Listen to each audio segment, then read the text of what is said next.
Yes, now we'll discuss about the hypospadias and epispadias. First of all, we'll make a diagram. Here you can see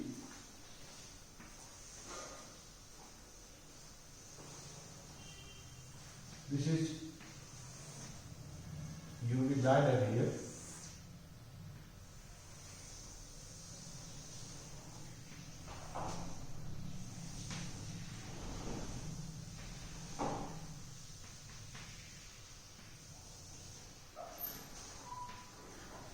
Here you can see this is unibladder.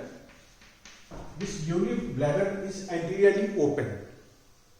It is not properly developed. This condition is known as ectopia vesiculi. This is ectopia vesiculi. This is ectopia vesiculi. This is unibladder. And this is urethra. This urethra is, here you can see, open on the dorsum of the penis. This condition is known as epispadias. This is epispadias. And another condition, sometimes here is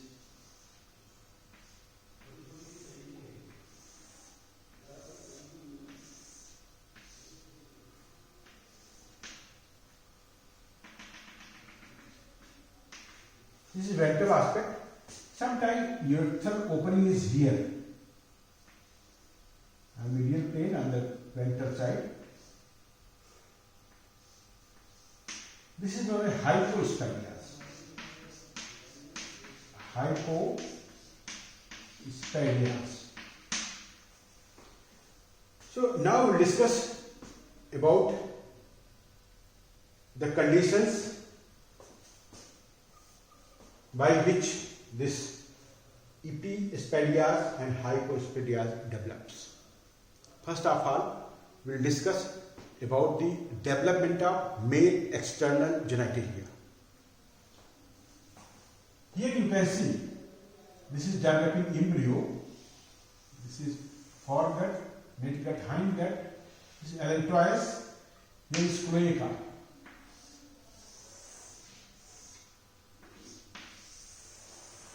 This is developing embryo. If you enlarge this part, this is cloaca and allantois. So this is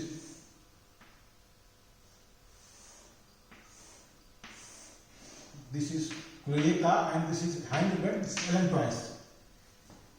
And here you can see this membrane is cloacal membrane. This is cloacal membrane. And as you know, by formation of the septum, this is urorectal septum. The septum is urorectal septum. By formation of this septum, it is divided into two parts: urogenital sinus, and this is primitive urogenital sinus, and this is primitive rectum. If you see, this is gradually develops into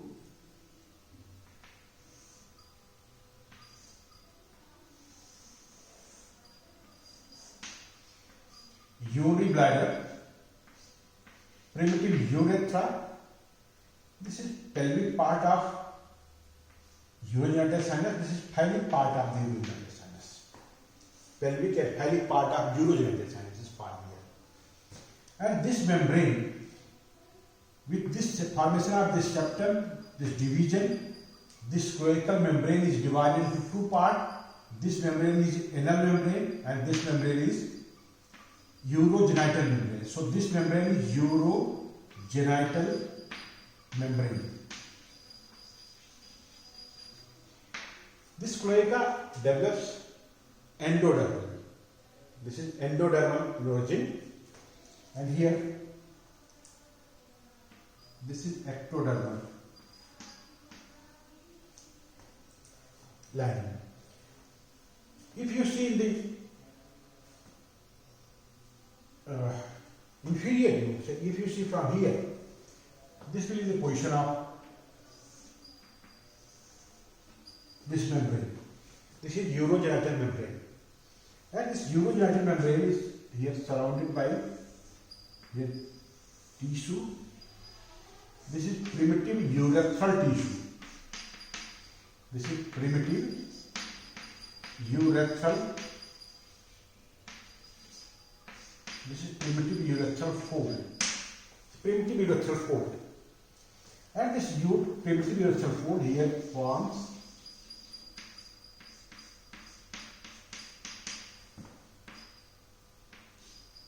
genital tubercle. This is genital tubercle. This is genital tubercle.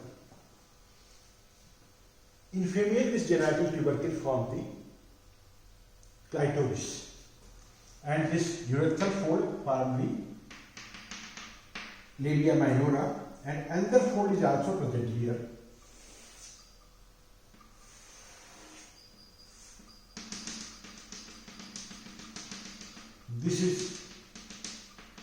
This fold is formed. This is actually swelling. This is genital swelling. This is genital swelling. In female, it forms the labia majora. So in male, this genital tubercle grows like this, and it forms phallus. So this is phallus. This grows and forms the phallus. This is phallus.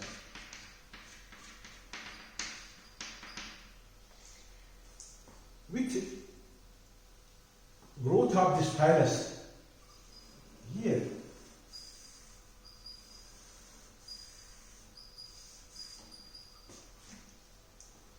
this is urethral groove here.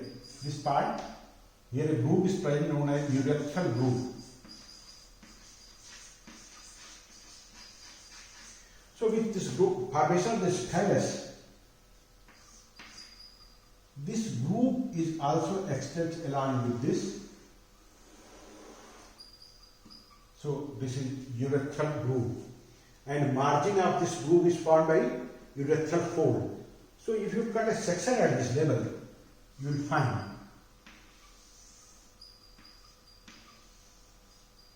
this is phallus. This part is urethral fold, and this is groove. This is groove, urethral groove. If you see in this diagram, this lateral view of this diagram, here is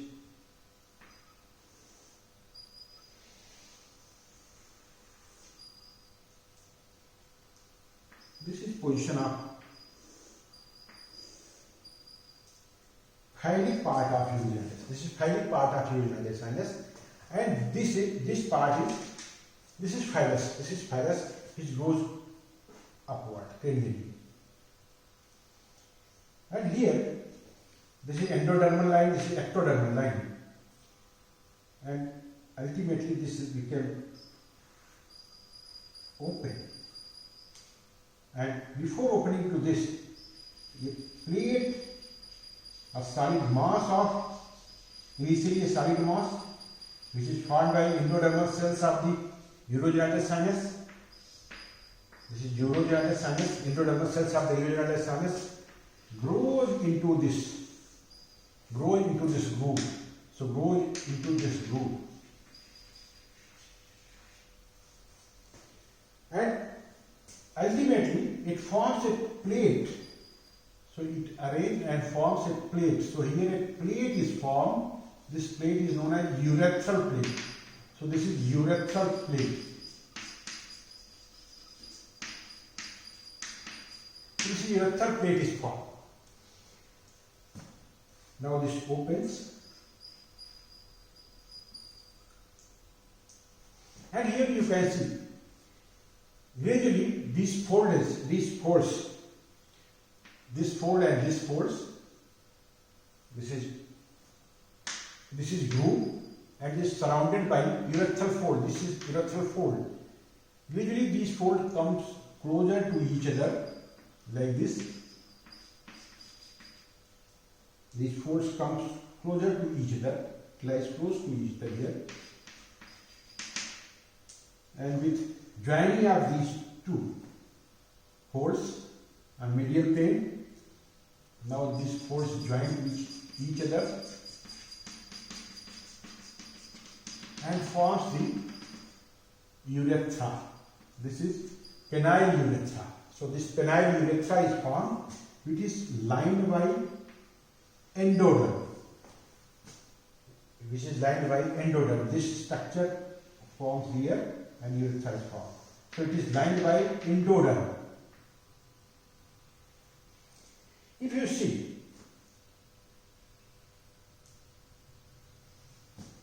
at the tip of this penis, you can see this is tip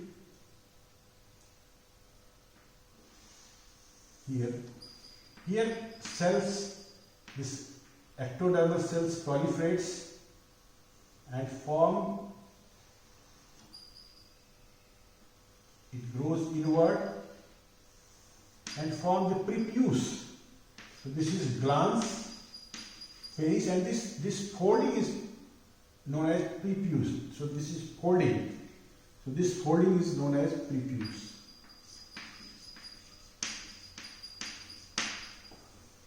And another thing, this opening, this penile urethra is extend up to this level, not reaches up to the glans penis. If you see under section, this is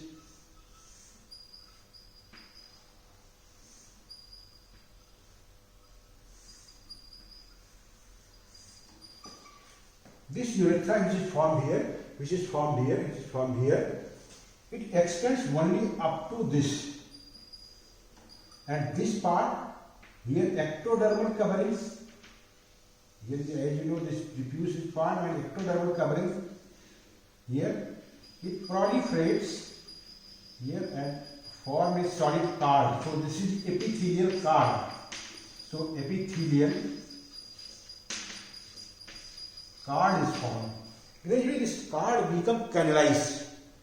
This card becomes canalized and form the remaining part of the urethra, which lies in the glans and opens in the tip here. So this part develops ectodermally. So this part from here to here, this part develops from epithelial cards, which develops from ectoderm. So this part develops from ectoderm and remaining part develops from endoderm of the urogenital sinus. So up to here endoderm, and from here to here ectoderm origin. So another important thing, here these structures lie close to each other and form the raphe in the medial plane. If these folds, these urethral folds do not fuse completely from caudal to cranial direction, here is a gap. This gap forms the hypospadias. And sometimes there is opening on the dorsal aspect, which form the epispadias. This epispadias mostly associated with the ectopia recycling. So after formation of this, these two swellings, the genital swellings, again lies close to each other, and genital swellings join to each other and form the scrotum. So scrotum is formed. So here scrotum is formed. And a median, during joining, a median septum is formed. Scrotum is divided into two parts by median septum. So median septum is formed in the scrotum. There may be congenital anomally associated with this. There may be agencies of the penis, and there may be different opening of the urethra. You can see this is hypospadias, epispadias. So this is all about the hypospadias and epispadias. Thank you.